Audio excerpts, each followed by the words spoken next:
Welcome to the Athena Wellness Podcast, the show that invites you to take a seat around the community fire and listen to stories that inspire. I'm your host, Kathy Robinson, author, coach, and founder of Athena Wellness, a company that's dedicated to supporting you on your journey to live more wholeheartedly.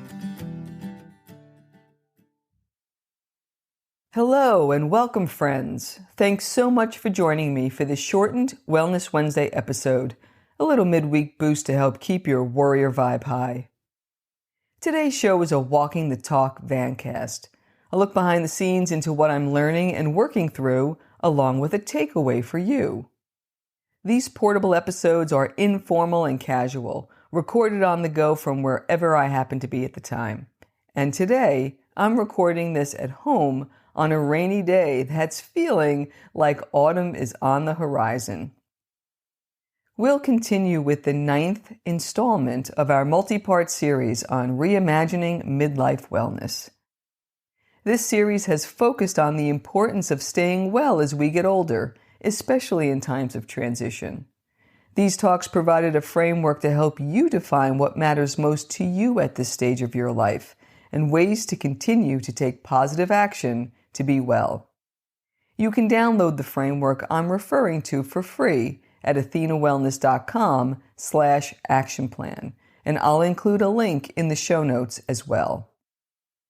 Last week I shared how I worked through these episodes alongside you, utilizing the Athena Principles to reimagine my own midlife wellness.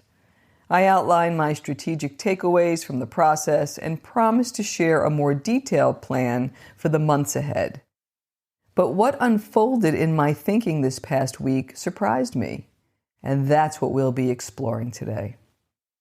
I'm sharing these thoughts with you because I think that transparency is really important, that even those of us who are considered wellness experts are impacted by life's transitions and have to be mindful to keep our well-being top of mind.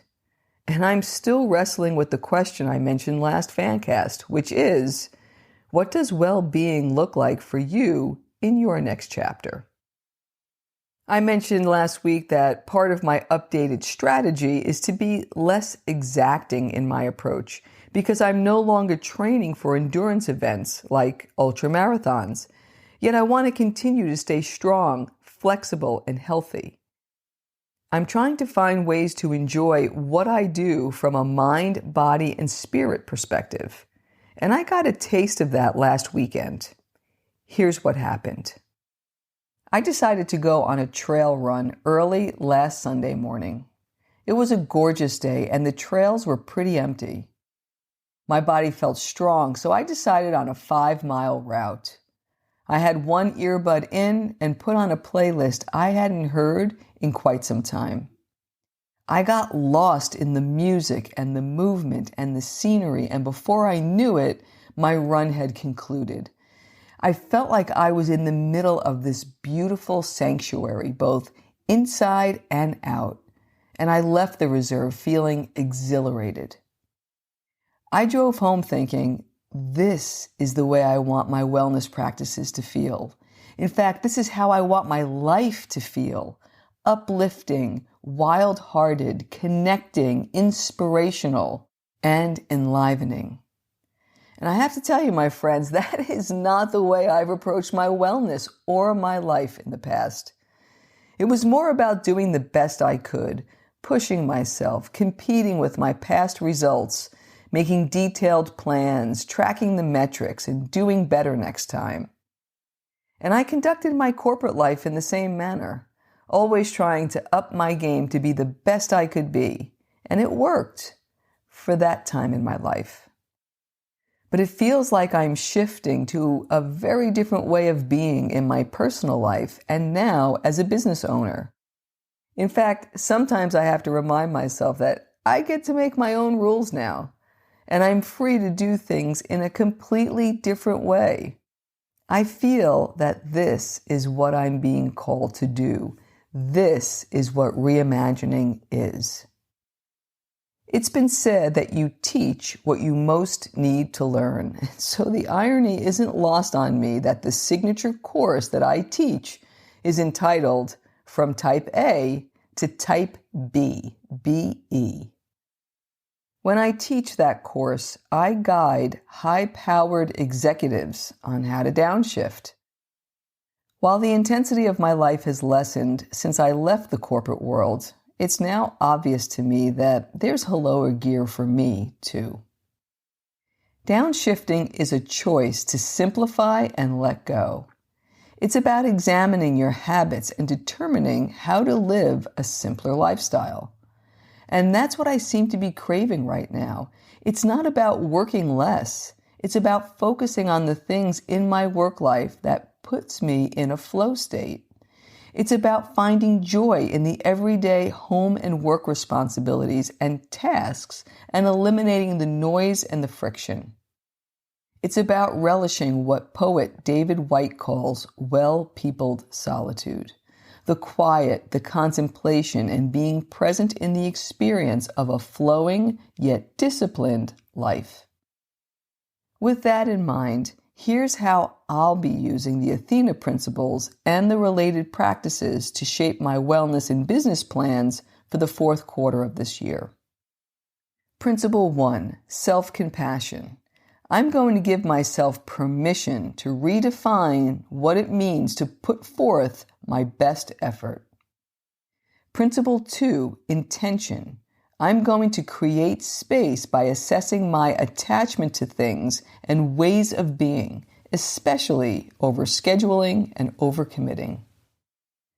Principle 3, consistency. I'm going to say no to what doesn't fit in that vision and practice being in an open state with no plans, schedule, or activities for periods of time.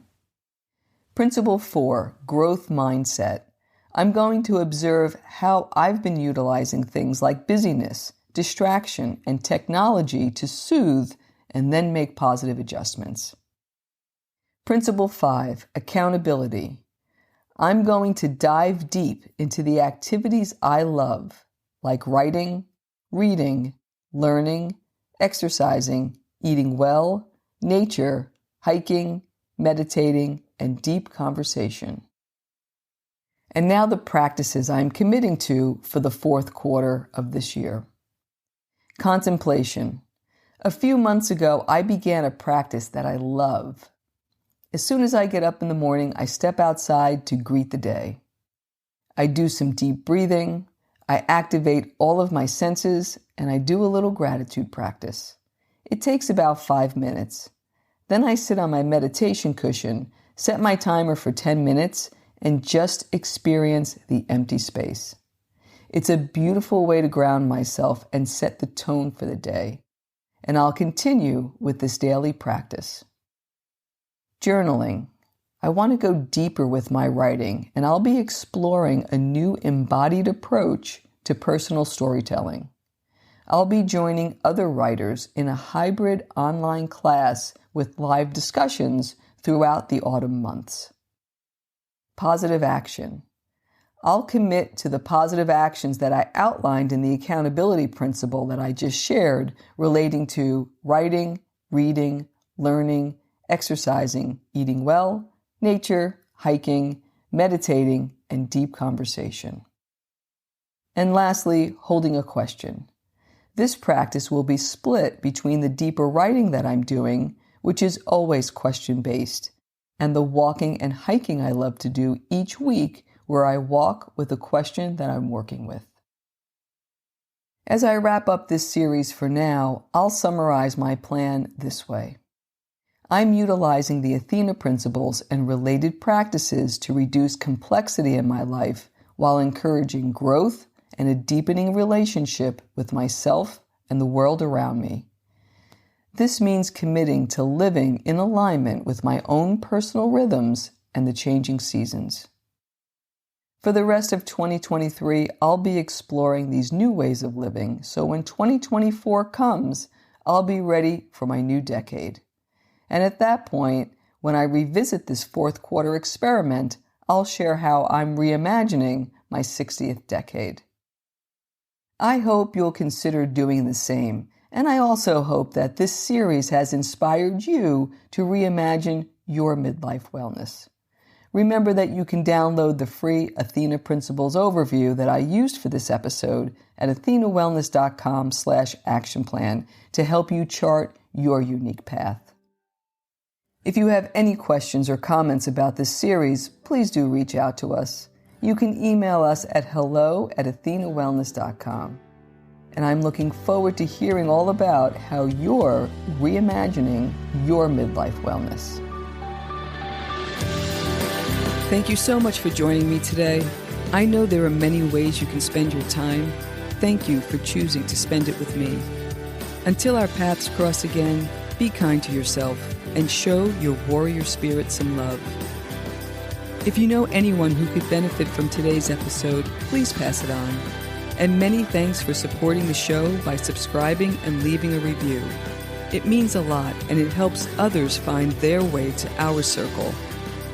If you'd like to access the show notes, have a question you'd like addressed on a future episode, or would like a transcript of this episode, visit www.athenawellness.com/podcast. Until next time, be well.